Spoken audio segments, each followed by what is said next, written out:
मोदी सरकार ने अरब ममालिक के सामने घुटने टेक दिए हैं। आज की इस वीडियो में हम आपको बताएंगे कि किस तरह मोदी सरकार ने जितने भी इनके आईटी सेल, भक्तों के आईटी सेल, आरएसएस के गुंडों और इंतहा पसंद गुंडों के जरिए से मोदी ने जो कैंपेन चलाई है उसका धड़म तख्ता आज निकल गया है। आज की इस वीडियो में हम आपको बताएंगे कि किस तरह अरब के एक शहजादे ने भारत की बैंड बजा दी है। अगर आप भी मोदी और उसके गोदी मीडिया का मजम्मत करते हैं, आप हमारे इस सफर में हमारा साथ दीजिए, वीडियो को ज्यादा से ज्यादा शेयर कीजिए। नाज़रीन, सबसे पहले बात करते हैं कि अरब के उस शहजादे की जिसने मोदी के गोदी मीडिया को यह कहा है कि अगर उसने इस्लाम के खिलाफ नफरत को न बुझाया तो हम एक बड़ा स्टेप लेने जा रहे हैं। इसका मतलब यह है कि भारत की जो आर्मी पर बड़ा अटैक हो सकता है। मैं आपको यह बताना चाहता हूं कि शहजादी हिंद अल कासमी ने 12 मरतबा OIC को खतूत लिखे हैं कि भारत के खिलाफ अग्रेसिव प्रोग्राम बनाया जाए। मैं आपको यह भी बताना चाहता हूं कि सऊदी अरेबिया के अंदर शहजादा मोहम्मद बिन सलमान और अरब इत्तेहाद के जनरल राइल शरीफ के सरबराही में एक मीटिंग भी हुई, जिसमें यह तय पाया कि अब अरब इत्तेहाद को भारत के खिलाफ इस्तेमाल किया जा सकता है। नाज़रीन ग्रामी, बहुत सारे लोग ये समझ रहे हैं और एनालिस्ट का ये मानना है कि मोदी अब गिरने वाला है। मैं आपको ये बता दूं कि जब अरब के शहजादे ने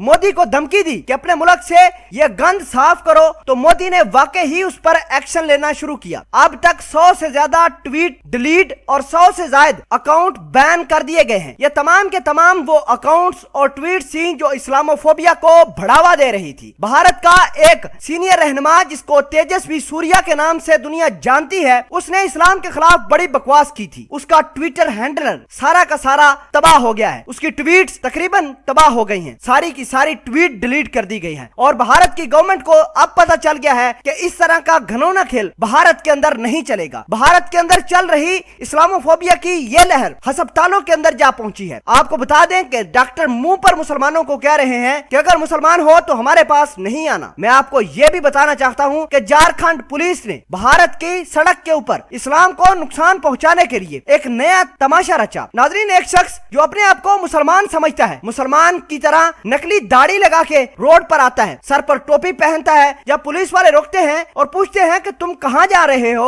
वो कहता है नमाज पढ़ने के लिए। पुलिस वाले उस पर प्रेशर बनाते हैं कि मुसलमान तो आलमी वबा फैला रहे हैं, लिहाजा तुम यहां से चले जाओ। नाज़रीन ग्रामी, जब उस शख्स ने यह कहा कि मैं इसी सड़क के ऊपर नमाज पढ़ूंगा, तो कुछ गुंडे आते हैं, उस शख्स को मारना पीटना शुरू कर देते हैं। वो शख्स खांसी करना शुरू कर देते हैं। कुछ पास में ही मौजूद डॉक्टर आते हैं और ये कहते हैं कि इस भाई को तो कोरोना हो चुका है। एम्बुलेंस आती है, उसको उठाकर गाड़ी के अंदर डालकर ले जाती है। नाज़रीन ग्रामी, ये तमाम का तमाम ड्रामा भारत की जो झारखंड की पुलिस है वो करती है। मैं आपको ये बताना चाहता हूँ कि मुसलमानों को एक सब जेल के अंदर रखा जा रहा है। ना कोई दवाइयाँ, ना कोई उनका ट्रीटमेंट, ना उनको खाने की कोई चीज दी जा रही है। बहरहाल शहजादे के कहने पर मोदी ने 100 से ज्यादा ट्वीट्स और अकाउंट्स डीएक्टिवेट कर दिए हैं, जिनमें बीजेपी के रहनुमा तेजस्वी सूर्या के ट्वीट्स और अकाउंट भी शामिल हैं। नाज़रीन, आखिर में आपको यह बताते हैं कि भारत के रिटायर्ड सुप्रीम कोर्ट के जस्टिस मारकुंडे ने यह कहा है कि ये तमाम की तमाम कहानियां मुमलिक और आलमी वबा